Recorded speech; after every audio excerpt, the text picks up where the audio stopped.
J'ai pas vraiment d'actualité cette semaine, et en plus, hier j'étais occupé donc désolé pour le retard, mais j'ai quand même quelques petites infos pour vous. Salut à tous amoureux authentiques du cinéma, bienvenue dans ce 7ème Radio Terre 616, la radio de l'actualité, celle qui vous fera danser, celle qui vous fera aimer le cinéma.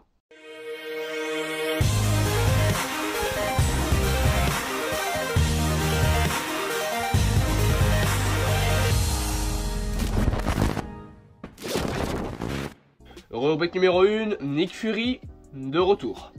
Même s'il n'est pas super présent depuis quelques temps, le personnage de Samuel Jackson pourrait revenir en force dans les futurs projets du MCU. L'acteur sera déjà présent dans la série Secret Invasion en tant que personnage principal, série où, je rappelle, on suivra une secte Skrull qui a remplacé certaines personnes de l'univers Marvel pour s'y infiltrer. Mais selon Samuel Jackson lui-même, il est prévu qu'il apparaisse également dans The Marvel, donc la suite à Captain Marvel, mais aussi dans le film Ant-Man Quantumania, donc Ant-Man et la guêpe Quantumania. Il a d'ailleurs précisé que les 3 projets sont tournés en même temps et dans la même ville actuellement, et qu'il doit donc switcher entre différents tournages. Petite théorie d'ailleurs, mais pourquoi ne pas le voir possiblement dans le film des Fantastiques 4 en 2024, donc qui devrait sortir en 2024. Il a créé entre guillemets les Avengers, alors il pourrait également créer les 4 Fantastiques. Rubrique numéro 2, le futur de Cage. On a eu les premiers visuels concernant le costume de Nicolas Cage en Dracula pour le film Renfield, un film qui sera réalisé par Chris McKay, qui nous a donné notamment The Tomorrow War avec Chris Pratt. Actuellement, le film est décrit comme un film comique mélodramatique. Et pour continuer avec Nicolas Cage, parce qu'on a plein d'infos sur lui, il a parlé plutôt de Benjamin Gate 3, et on a profité d'ailleurs au passage pour tacler Disney. Actuellement, le film est au point mort depuis 10 ans, mais on a quand même une série en préparation sur l'univers. À voir l'avenir de cette franchise du coup. Mais une autre info a fuité, puisque l'acteur a déclaré qu'il serait partant pour jouer dans une des suites de The Batman, pour jouer le vilain Crâne d'œuf.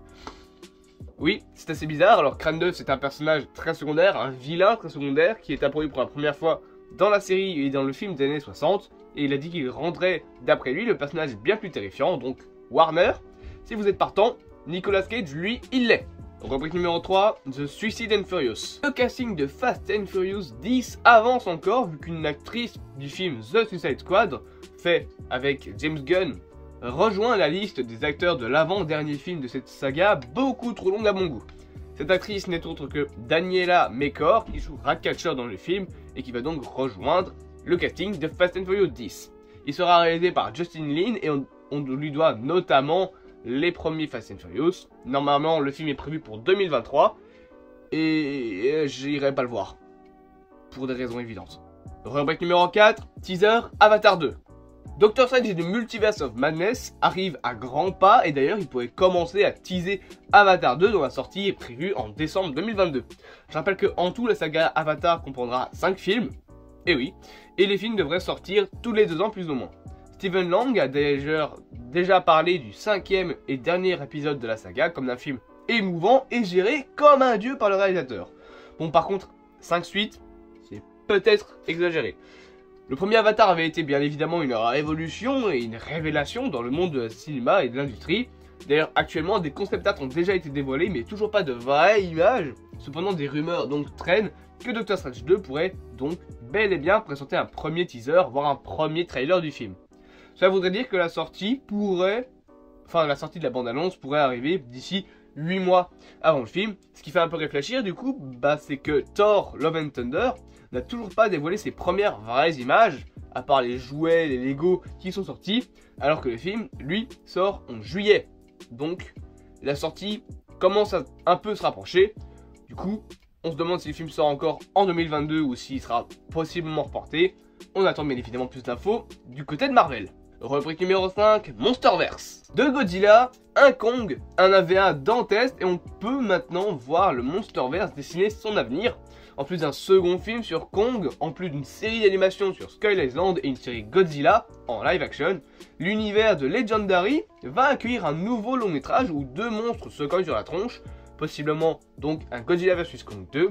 Actuellement, le film commence son tournage courant 2022 en Australie à Gold Coast, et Adam Wingard, qui était déjà en pourparlers avec Legendary pour reprendre du service dans le Monsterverse, pourrait prendre la main du film. Rubrique numéro 6, Info Marvel.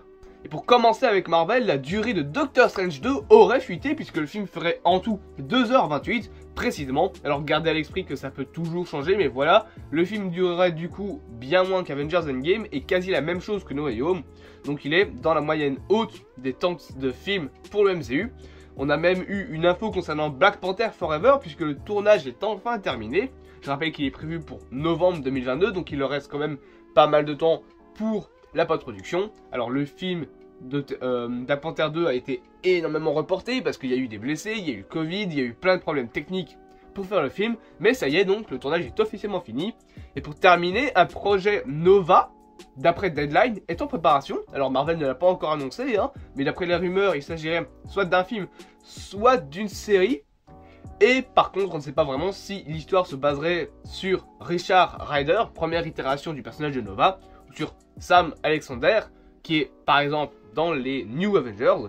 Donc à voir dans le futur, et surtout à voir si le projet se concrétise. Rubrique numéro 7, Joker.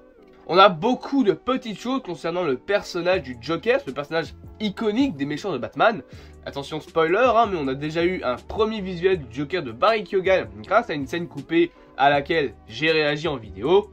On a donc dans cette petite scène de 5 minutes un Joker sale, fou, abîmé, bref un Joker très prometteur. Et on a aussi eu cette photo floue du Joker de Jared Leto qui a été dévoilée pour la Snyder Cut. Et pour vraiment finir, je rappelle toujours les rumeurs, Joker 2 avec Joaquin Phoenix pourrait bien arriver d'ici quelques temps. Bref, le personnage du Joker semble avoir un très bel avenir. En attendant, c'est la fin de ce 7ème Radio Terre 616. N'hésitez pas à vous abonner, à partager, à liker, et vous connaissez la chanson. Et moi, je coupe la radio.